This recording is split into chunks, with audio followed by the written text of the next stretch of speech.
여러분 안녕하십니까? 마음 다스리기 시리즈 다섯 번째 시간이 되겠습니다. 우리 지난 시간에 마음의 파도에 대해서 한번 생각해 봤죠. 우리의 희노애락이라는 감정이 마치 바다 위에 출렁이는 파도처럼 항상 자극에 의해서, 즉 바람에 의해서 그것이 출렁이게 되어 있다는 것입니다. 하지만 늘 우리는 과불급이라는 거죠. 지나치든지 모자라든지. 1급 바람에 우리가 3급, 5급, 7급 파도를 출렁이는 그 장본인은 우리를 자극한 사람이 아니고 우리 스스로라는 것을 우리가 깨닫게 됩니다. 그래서 1급 바람이 불든 7급 바람이 불든 그 바람에 맞게 파도가 일면 되고, 바람이 지나가면 잠잠해지고, 바람이 오기 전에도 잠잠하고, 그 잠잠함이, 즉 고요함이 우리의 마음의 본연이라는 것을 생각해 보았습니다. 자, 이번 시간에는 마음 다스리기 다섯 번째 화두가 되겠습니다. 음, 이번 다섯 번째 화두는 뭘까요? 마음의 상처입니다. 왜 나는 이렇게 마음이 쉽게 상처를 받을까요?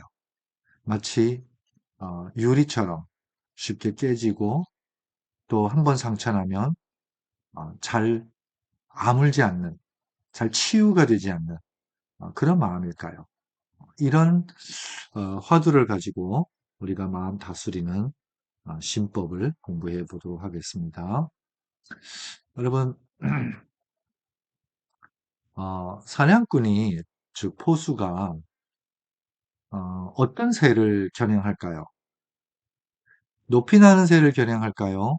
아니면은 높이 날지 못한 새를 겨냥할까요? 뭐 높이 날든 낮게 날든 사냥꾼은 항상 뭐예요? 본인의 아, 사정권, 사정권 안에 있는 새를 겨냥하게 되어 있다는 것입니다. 새가 높이 날면 높이 날수록 사정권 밖에 있다는 거죠. 사냥꾼은 절대 자신의 사정권 밖에 있는 새를 겨냥하지 않습니다. 왜요? 겨냥해 봤자입니다. 그러니까 사냥꾼의 총에 항상 맞는 새는 사정권 안에 들어왔다는 거죠. 그러니까 뭐죠? 높이 못 나는 새라는 거죠. 즉 높이 날기 전에, 아니면 높이 날지 못할 때에 사정권 속에서 포획물이 되는 것입니다. 자, 그럼 보세요. 네, 사냥꾼은 높이 나는 새를 뭐 하지 않는다? 겨냥하지 않는다. 그러면 왜 자꾸 나는 상처받을까요? 왜 나만 상처받을까요? 이렇게 우리가 원망하고, 그쵸? 불평하고, 한탄하고, 여러분, 이게 다 긍정 에너지예요? 부정 에너지입니까? 부정적 에너지죠. 네거티브한 에너지죠. 여러분, 이런 부정적 에너지는 우리의 기운을 상승시킬까요? 아니면은 다운시켜 끌어내릴까요? 무겁잖아요. 이런 부정적 에너지는. 그렇죠? 어둡고 무거워요. 근데 새는 높이 나려면은 상승 기운을 타야 돼요. 여러분, 우리가 포수의 사정권에 들지 않고 사냥감이 되지 않으면 높이 날아야 되는데, 어떤 기운을 타야 돼요? 상승 기운을 타야 되죠. 근데 늘 상처받는 사람 받으면서 오히려 원망과 불평과 한탄, 즉 높이 날지 못하도록 우리를 다운시키는 이런 무거운 기운으로 가득 채운다는 거죠. 그러니까 더 높이 못 날죠. 더 높이 못 나니까 더 자주 사냥꾼의 이 목표가 된다는 것입니다. 여러분, 그러니까 상처받을 때마다 똑똑한 사람은 무슨 생각할까요? 나에게 상처 준 사람을 원망하고 불평하고 한탄하는 그런 시간과 에너지가 있으면은 뭐 하자고요? 아, 높이 날자. 사정권 밖으로 날아오르자. 이 생각을 해야 되죠. 그렇죠? 이 생각을 해야 높이 날아야 그 다음에 상처 안 받는다는 것입니다. 이미 받은 상처는 이미 상처가 되어 있습니다. 이미 받은 상처는 여러분 빨리 뭐 해야 되죠? 치유받아야죠. 치유받기 위해서는 치료해야 합니다. 빨리 치료해야 되죠. 여러분 원망하고 불평하고 한탄하면은요. 이게 상승해야 할 찰나에 오히려 우리를 끌어내릴 뿐만 아니라 이 상처가 쉽게 아물지 않습니다. 그렇죠? 자꾸 거기다가 쑤시고 덧나게 하고 염증 생기게 하고 하니까 그래서 진짜 지혜로운 사람이라면 높이 나는 사람이에요. 그 어떤 칭찬과 비판과 모략 중상과 이 세상의 그 어떤 것에도 상처받지 않을 정도로 뭐예요? 높이 가는 거예요, 높이. 높이 날기 위해서는 날개가 필요하잖아요. 그 날개가 뭐죠? 예, 그 날개가 바로 영성입니다. 영성은 이 세상을 꿰뚫어 보는 해안이죠. 지혜죠.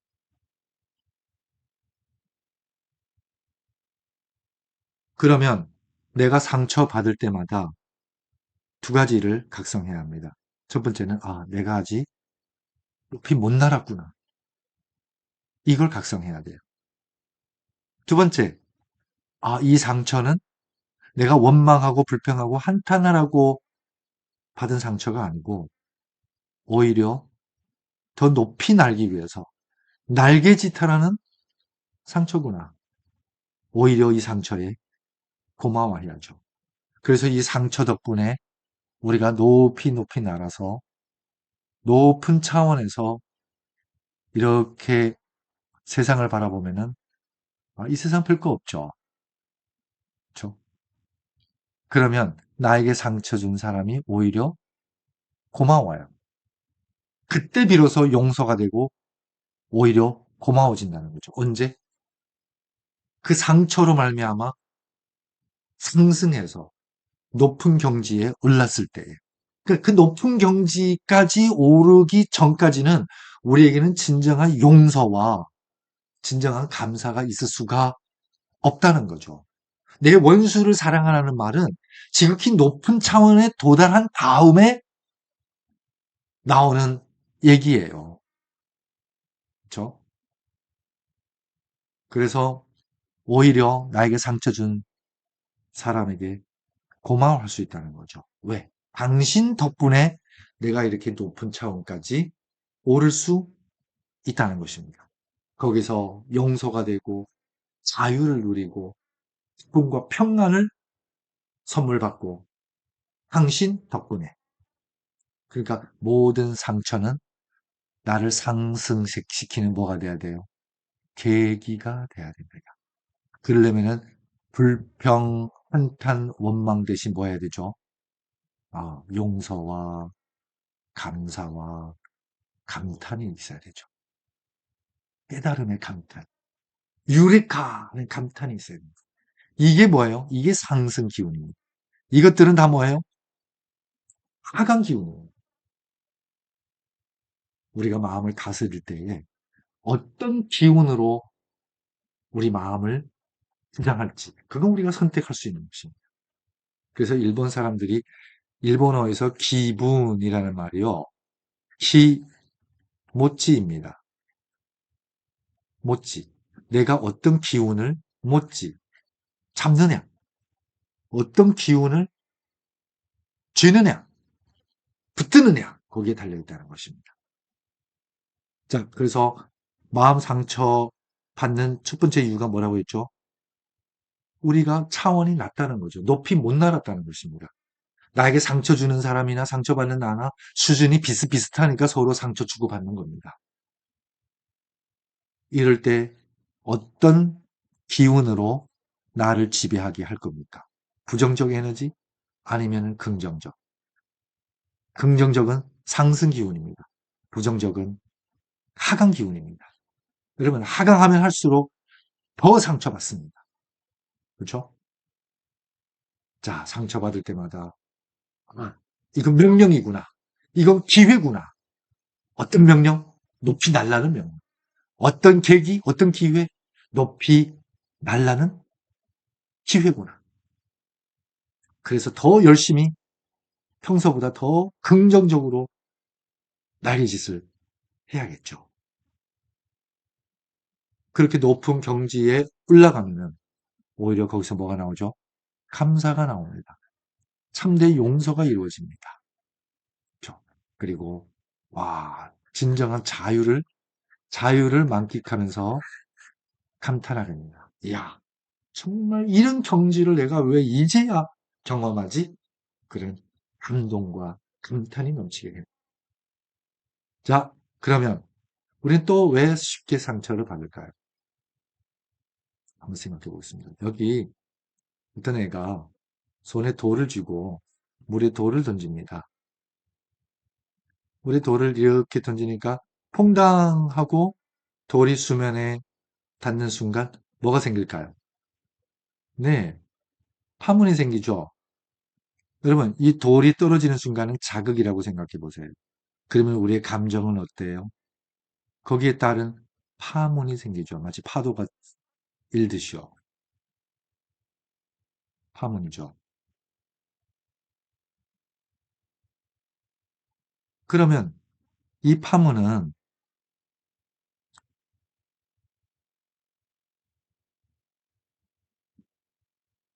그러니까 물에 돌을 던지면은 뭐는 생깁니까? 파문은 일게 되어 있어요. 그렇죠? 바람이 불면 바다에 파도가 일듯이 이거는 지극히 정상입니다. 근데 물에 상처가 남습니까? 아, 물에는 상처가 남지 않습니다. 여러분, 똑같은 돌을 얼음에다 던져보세요. 세게 던져보세요. 그럼 얼음에 상처가 남죠? 금이 가죠? 왜요? 딱딱하니까. 그 물은 왜 상처가 안 남죠? 왜 그럴까요? 부드러우니까. 여러분, 치아가 단단해요? 혀가 단단합니까? 누가 더 부드럽습니까? 당연히 혀가 부드럽죠. 여러분, 치아는 빠지는 거 보았어도 혀가 빠지는 거 보셨나요? 못 보셨죠? 뭐가 무엇을 이겨요? 부드러운 것이 강한 것을 이깁니다. 여러분, 칼로 나무도 벨 수 있고 철근도 벨 수 있어요. 근데 여러분, 칼로 흐르는 물을 잘라보세요. 물은 잘라지지 않습니다. 왜요? 부드러운. 여러분, 쇠톱보다 더 강한 톱이 무슨 톱인지 아세요? 수압톱입니다. 물에다가 고압을 넣어가지고 그 수압이 높은 물줄기로 정말 단단한 스테인리스도 자를 수 있는 것입니다.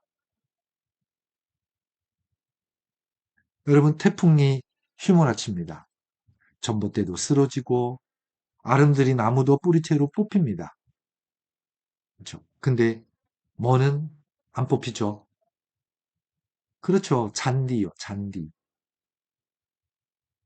갓난아기는 뼈가 쉽게 부러지지 않습니다. 왜? 탄력이 있으니까요. 그 뼈의 마디가 갓난아기는 어른들보다 뼈의 마디가 더 많습니다. 그러니까 말랑말랑하고 부드럽죠. 근데 나이가 들면 들수록 골다공증도 오지만은 뼈가 그만큼 탄력을 상실하기 때문에 골절상을 쉽게 입게 된다는 것입니다. 그래서 나무가지도 금방 돋은 새싹은 잘 부러지지 않지만은 가을 되면 고목들은 뚝뚝 떨어져 나가죠. 왜 쉽게 상처받습니까? 우리가 그만큼 부드럽지 못하다는 반증입니다. 하니까 생각도 딱딱하고 몸도 굳어서 딱딱하고 그렇죠. 행동도 딱딱하고 유연성이 없는 겁니다. 유도리가 없는 것입니다. 딱 내 생각대로, 딱 내 원칙대로만 돼야 직성이 풀립니다. 그런 사람들이 완벽주의고 그런 사람들이 쉽게 상처받는다는 것이네요. 그래서 지금까지 우리가 말한 그 모든 것을 한마디로 요약하는 거죠. 부드러운 것이 뭐를 이긴다? 강한 것을 이긴다. 여러분, 마음은 뭐 해야 돼요? 정말로 부드러워야 돼요. 그래서 예수님께서 심령이 온유한 자는 뭐가 있다고 했어요? 복이 있나니. 야, 이런 사람이 뭐예요? 복이 있다고 했어요. 온유, 따뜻하고 말랑말랑하다는 뜻입니다. 여러분, 우리 마음이 그렇게 온정이 있고 인정이 있으려면 우리 마음에 사랑이 깃들어야 합니다. 여러분, 사랑할 때에 우리 눈빛 얼마나 따뜻합니까? 우리의 표정, 우리의 언어, 우리의 제스처, 우리의 동작 하나하나가 얼마나 말랑말랑하고 로맨틱합니까? 그렇죠? 사랑할 때 그렇습니다. 미워할 때는 어때요? 미워할 때는 아주 딱딱합니다. 유도리가 없고 애누리가 없습니다. 한 칼에 잘라버립니다. 왜 쉽게 상처받죠? 내 마음이 그만큼 굳어 있다는 것입니다. 크다는 것입니다. 마치 고목처럼, 마치 얼음장처럼. 자, 두 번째는 뭐죠? 마음이 말랑말랑해야 물처럼요. 그래야 파문은 일지 몰라도 상처는 남지 않는다. 여러분 동의하십니까? 첫 번째는 높이 날아라. 그렇죠? 사냥꾼은 높이 나는 새를 겨냥하지 않는답니다. 자, 여기 고슴도치가 있습니다.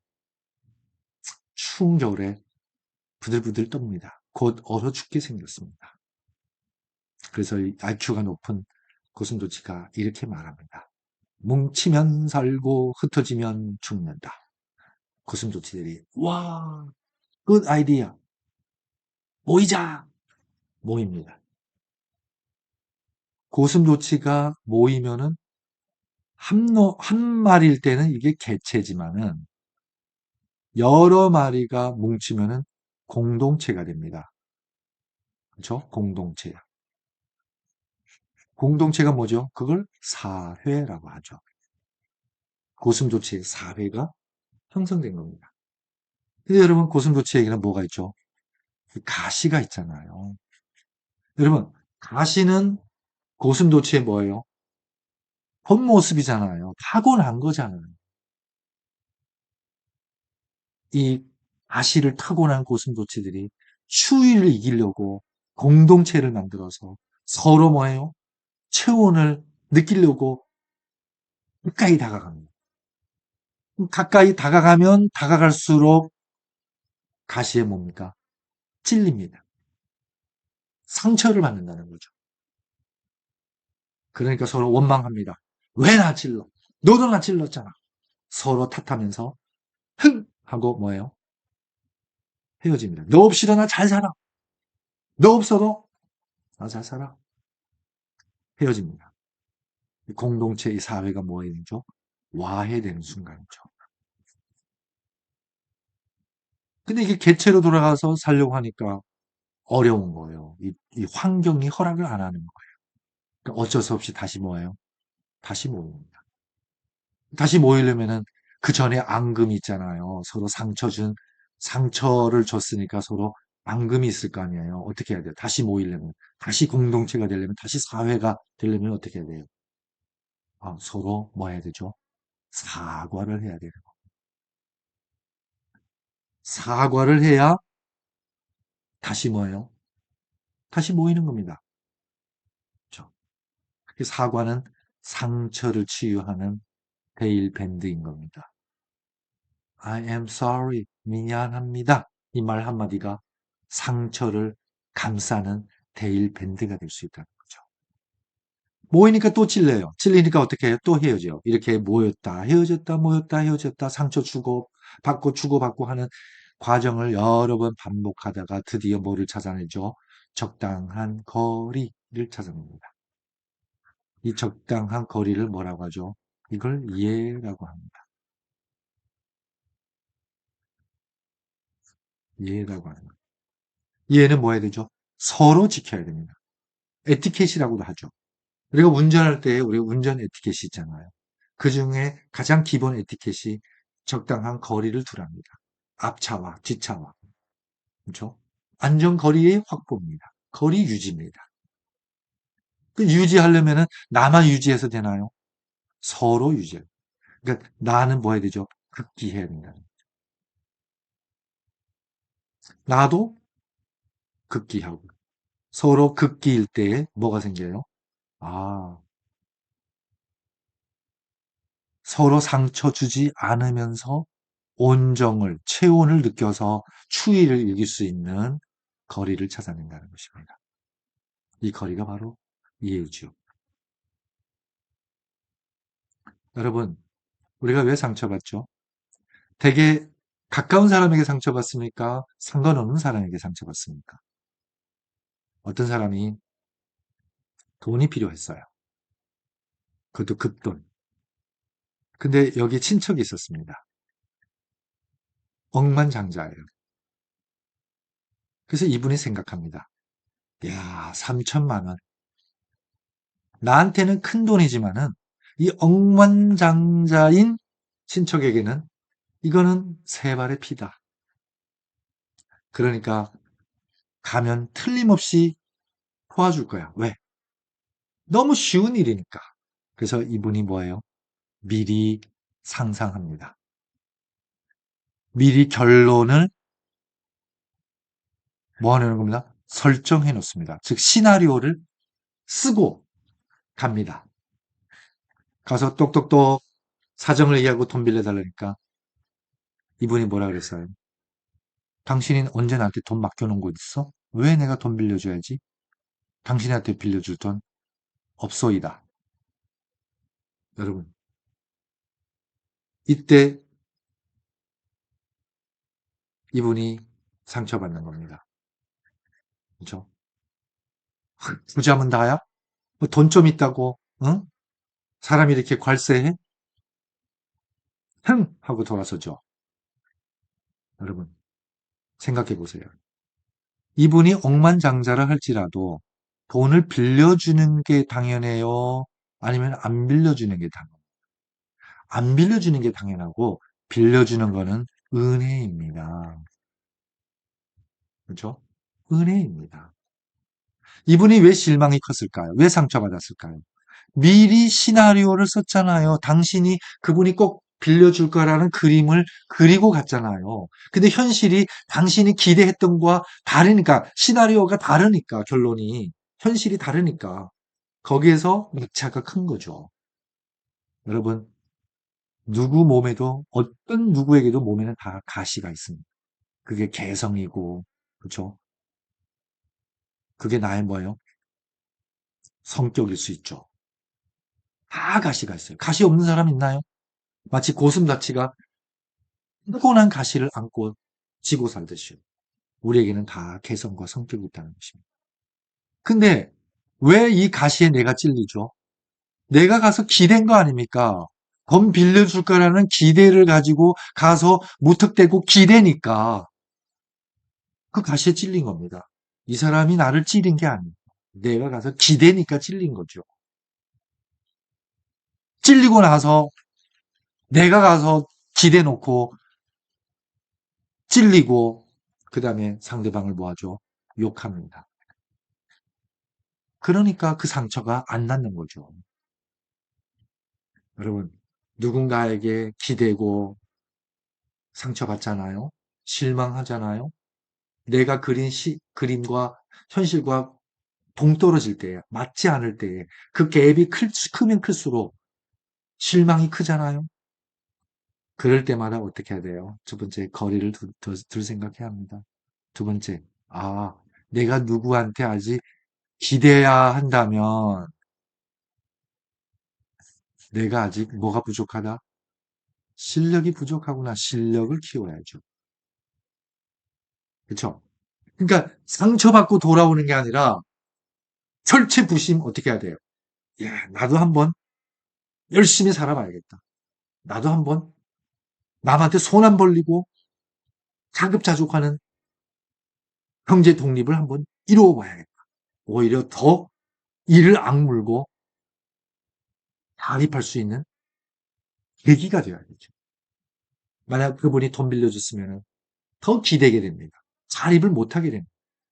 오히려 그분이 거절함으로 내가 자립하는 계기가 되고 나중에 자립을 했다면은 그분의 거절함에 오히려 고마워해요. 왜? 그분 덕분에 내가 자립했습니다. 자, 세 번째 얘기했습니다. 상처 왜 받는다고요? 너무 가까이 다가가는 거. 여러분, 그래서 친구끼리 원수가 된다는 이유도 너무 가까웠기 때문에 그렇다는 거죠. 자, 그 다음에 여러분 혹시 우리의 이제 손에 작은 상처가 난다고 가정합시다. 여러분 그 상처가 덧날 수 있나요? 덧날 수 있죠. 만약 그 상처를 틈타서 바이러스가 들어가든지 염증이 생기면요. 심하면은 폐혈증이 올 수도 있어요. 작은 상처 때문에 목숨 잃는 경우도 있다는 거죠. 제가 아는 어떤 분은 이 고무신 신고 가다가 이 녹슨 못에 그만 찔려버렸어요. 꽤 깊게 찔렸어요. 대수롭지 않게 생각했습니다. 근데 염증이 생기고 한 몇 달 지나더니 병원 가보니까 폐혈증이 온 겁니다. 그래서 꽤 고생 많이 했어요. 그분. 하마터면 목숨을 잃을 뻔도 했다는 거죠. 여러분, 상처가 두려운 게 아니라 상처가 제때에 그러니까 치료받지 못하고 감싸주지 아니하고 빛나는 게, 빛나도록 방치하는 게 그게 무섭다는 거죠. 그러니까 우리가 누구에게 상처 줄 수 있잖아요. 그러면은 빨리 사과하세요. 우리의 사과가 뭐라고 했죠? 상처를 치료하는 데일 밴드가 될 수 있다는 것입니다. 감싸주는 그 치료가 될 수 있다는 것입니다. 그래서 작은 상처도 뭐 하라고요? 덧나지 않도록 제때에 감싸줘야 합니다. 다른 사람이 감싸주지 않으면은 나 스스로라도 감싸야 되죠. 그래서 우리가 위로를 찾습니다. 그래서 우리가 하나님께 기도하고 하나님의 말씀으로 위로받고 그렇죠. 그런 하나님의 말씀으로 똘똘 뭉친 신앙 공동체 속에서 이 아픔을 나누면서 치유받는 것입니다. 그래서 여러분 사과는 뭐예요? 치료제입니다. 그래서 뭐가 필요하죠? 용기가 필요합니다. 제일 좋기는 상처 안 주는 거죠. 하지만 어쩔 수 없이 때로는 나도 모르게 상대방에게 상처를 줬다면 빨리 미안하다고 사과하세요. 아이고 죄송합니다. 미안해요. 아프게 해서 미안합니다. 이유 불문하고 상처 내서 미안합니다.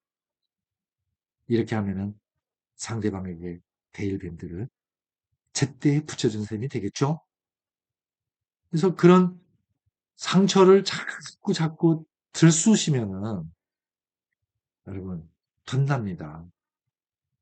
좀 딱지가 앉으려고 하면은 가서 또 한 번 긁어놓고 또 긁어놓고 피투성리가 늘 되는 거죠.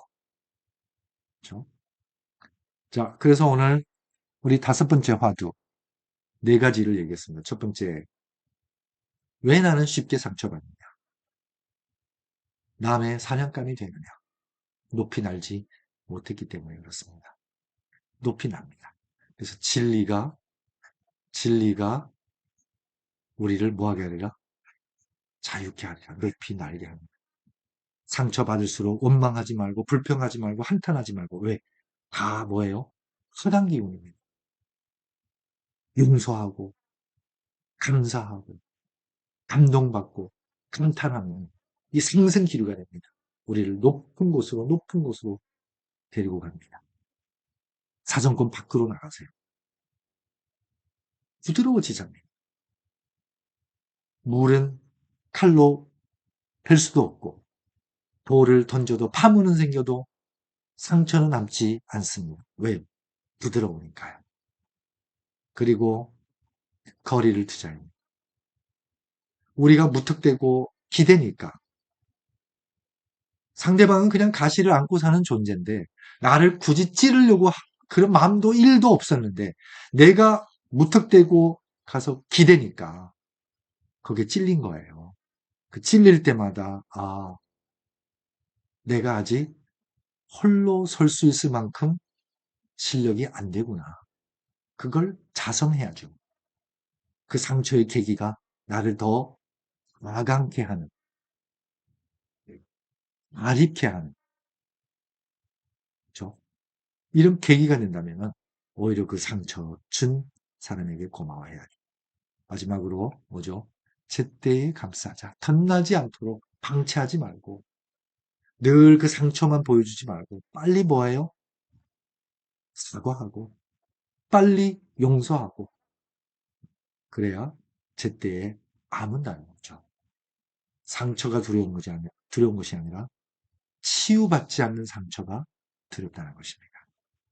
자, 오늘 5번째 화두 마음의 상처 마치면서 다음 6번째 화두는요. 마음의 분노입니다. 여러분 우리의 감정 중에 가장 파괴적 에너지가 강한 감정이 바로 이 분노예요. 그렇죠? 현대인들은 더더욱 뭐예요? 짜증 잘 내고 화 잘 내고 분노에 휩싸여 있습니다. 이런 마음을 어떻게 다스릴 건지 다음 시간에 함께 생각해 보도록 하겠습니다. 감사합니다.